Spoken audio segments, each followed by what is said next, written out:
Now, under the umbrella of free speech, some groups are using university campuses like York to undermine the fabric of civil discourse with events they have entitled Israel Apartheid Week. Such events will inevitably sow discord, promote negative stereotyping, and fuel hatred. One might well ask what motivates groups like the Canadian Arab Federation, CUPE Ontario, and CUPW in their endorsement and organization of Israel Apartheid Week. The safety and security of Jewish students and their instructors will be unnecessarily placed in danger by these demonstrations. And, Mr. Speaker, the cause of peace in the Middle East will not be advanced by eroding the principles of freedom in Canadian universities. I invite this House to join me in condemning these Israel Apartheid Week activities and in encouraging university administrations to take steps to stop anti-Semitism and the dissemination of hatred. Thank you. The Honourable Member for St. Boniface.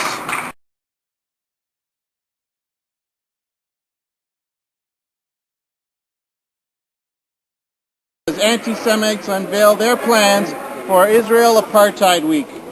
Liberal MPs have been quoted in the media and even today in the Immigration Committee saying that anti-Semitic organizations like the Canadian Arab Federation should receive taxpayer support.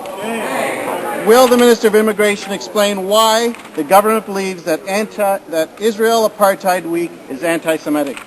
The Honourable Minister of Citizenship and Immigration. Mr. Speaker, obviously Canadians are free to express different views about the policies of foreign governments, but Israel Apartheid Week isn't about that. It's about a systematic effort to delegitimize the democratic homeland of the Jewish people, a country born out of the Holocaust. And, Mr. Speaker, we find very troubling this resurgence of the old slander that Zionism is racism. That's the notion that lies at the heart of Israel Apartheid Week. And, Mr. Speaker, Jewish students at campuses across the country are subsequently feeling increasingly vulnerable. Mr. Speaker, we condemn these efforts to single out and attack those the Jewish people and their homeland in this terrible way, Mr. Speaker.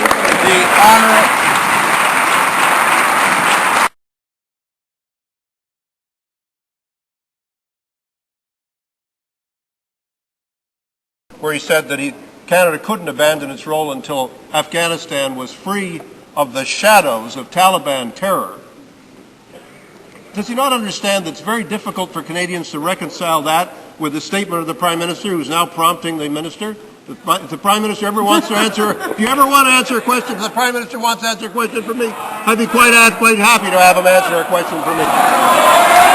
Prime Minister. Delighted to answer, Mr. Speaker. It's quite ironic to have a Member of Parliament who was demanding that Canada pull out of Afghanistan last year, now wondering why we're pulling out 3 years from now. Mr. Speaker, the truth of the matter is this. Our soldiers, our diplomats, our development workers are doing a great job on the ground to make sure we can make this transition towards a mission more focused on development, where the Afghans handle their own responsibility. That's what they're doing, and this member should look at his own record on this issue before he asks.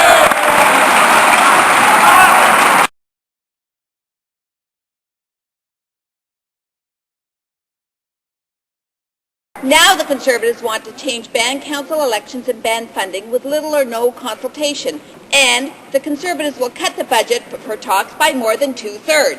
Accountability is a two-way street, Mr. Speaker. Since the Conservatives are not talking to First Nations, are they ignoring their own responsibilities? I'm not exactly sure what she's talking about. It is true that we are working with First Nations on the Indian government support programs. There is, for example, an advisory panel that has been set up. It involves financial officers from Aboriginal communities, the AFN, the Assembly of Manitoba Chiefs, and others.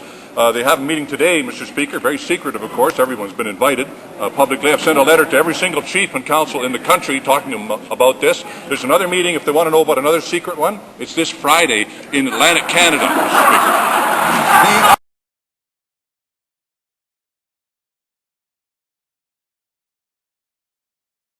I heard the Minister's answer. He tries to play First Nations like a fiddle, but he's only step dancing around the whole damn issue.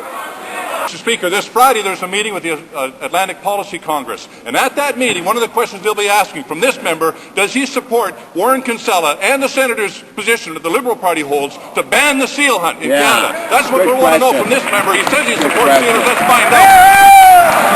honourable member.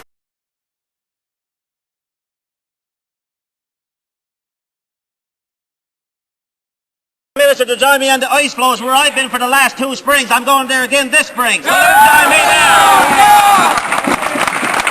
The big secret. What I want to know is, when he goes to the ice floe, will he take Mac Harb with him? Hear, hear.